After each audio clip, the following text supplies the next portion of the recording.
رب ارحمهما كما ربياني صغيرا رب করিম আমাদের দোয়া কবুল করো। আমরা মাই বাবার কবর রহমতের জড়ে বসবো। رب ارحمهما كما ربياني صغيرا آمين يا رب العالمين।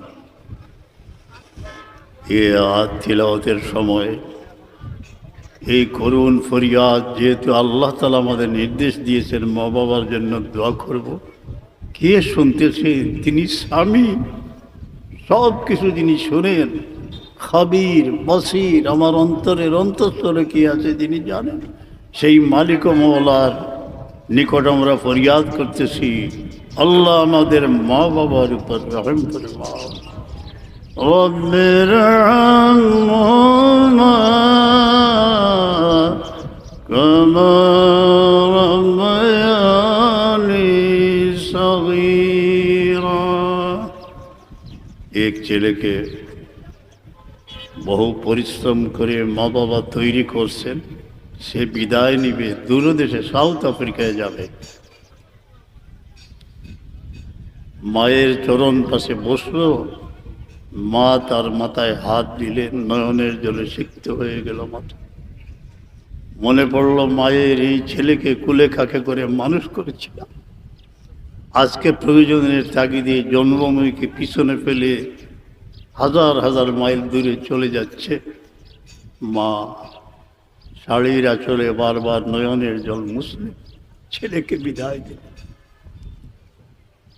অনেক মায়ের হৃদয়ে সন্তানের বিরহের আগুন গহীন রাতে রহিয়া রহিয়া জ্বলিয়ে উঠে।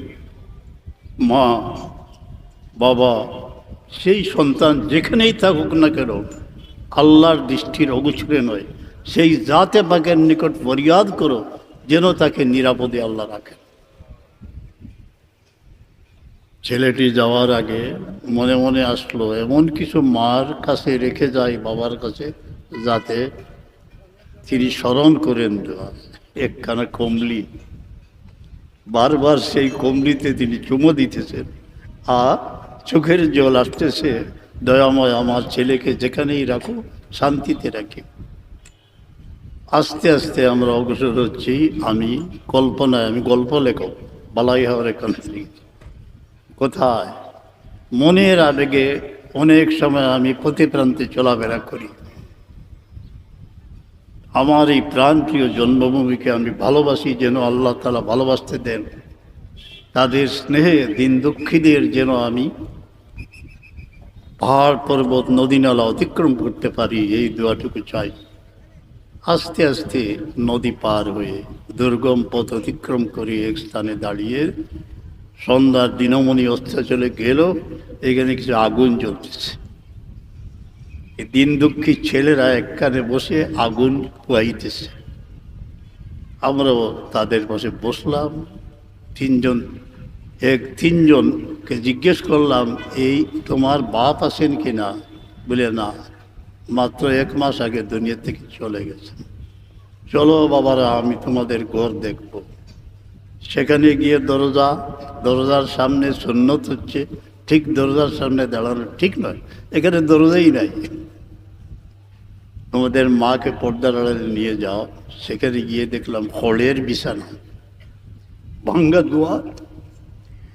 আসামের পাহাড় থেকে ঠান্ডা বাতাস আসতেছে, রাত্রে মা জড়িছড়ো হয়ে সেই ছাত্রদের নিয়ে রাত্রে পোহান। এমন আজকে শীতের সিজনে যে যেখানে আসেন তৌফিক মতো দিন দুঃখী মানুষকে শীত বস্ত্র দেওয়ার যদি চেষ্টা করেন, আল্লাহ তাআলা আপনার উপরে তার রহমতের ছায়া দান করবেন। এই আল্লাহুম্মা ইয়া কাদিয়াল হাজাত ইয়া কাদিয়াল হাজাত যখন মা বাবা দুনিয়াতে ছিলেন তাদের চরণ পাশে বসে নিজের সেই কামনা বাসনা ব্যক্ত করতাম, তাদের দোয়ায় সবল কাম হয়েছে।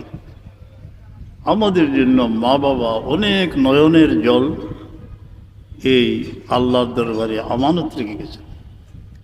আমরা যেন তাদের সেই দোয়ার ছায়ায় জীবন অতিবাহিত করে মরণের কেয়া ফাড়ি দিয়ে যেদিন সুর পোকা হবে আসরের ভয়াল মাঠে মা বাবার সাথে মিলিত হতে পারে।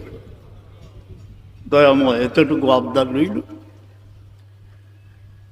رب ارحمهما